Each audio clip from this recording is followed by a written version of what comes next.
Bu aşağıya olan 850 metrelik kısım şu anda durdu. İfade bulan büyük patlamalarla kendini ifade eden bir volkan tipi. Şimdi neyse. Ben bunu görmenizi istiyorum. Mesele bu.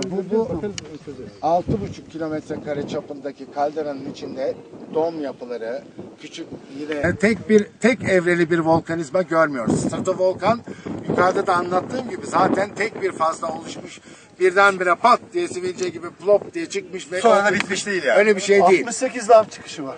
Bunu hepimiz biliyoruz. Burası Nemrut Kalderası.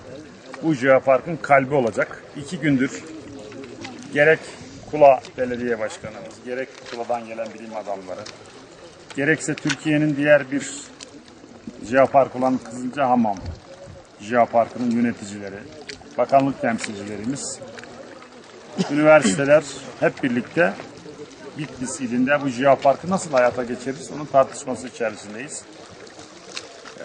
Günün sonunda dün akşam bir toplantı yaptık. Şu ana kadar yaptığımız çalışmaları dile getirdik. Bundan sonra sahada neler yapacağız? Bugün bilim adamlarımız onları görüyoruz. Bilim adamlarımızın bize ifadesi dünyanın en iyi jeoparkı adayı olabilirsiniz.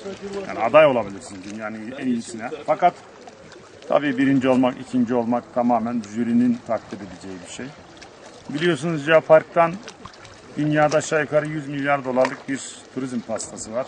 Biz kentimizin özellikle jeopark adı altında bu pastadan daha fazla istifade etmesini, projenin sonunda en az bir 3000 kişiye size iş sağlanması, işte bu jeositler, gelen turistlerin konaklamaları, onlara yapılacak ikram, onların alacakları hediyelik eşyalarla tamamen bir aslında toplum kalkınması projesi.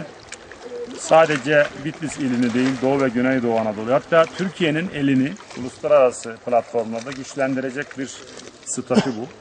O bakımdan biz burada bu planlamayı yaparken uygulayıcılar, bilim adamlarımız ve bu konuda tecrübeli olan jeopark yöneticileriyle çok yakın temas halindeyiz. Çok güzel bir kurgulama yapıldı. 1-2 sene içerisinde biz jeoparkta belli bir düzeye gelip inşallah 3 sene içerisinde de jeopark statüsünü almayı amaçlamaktayız.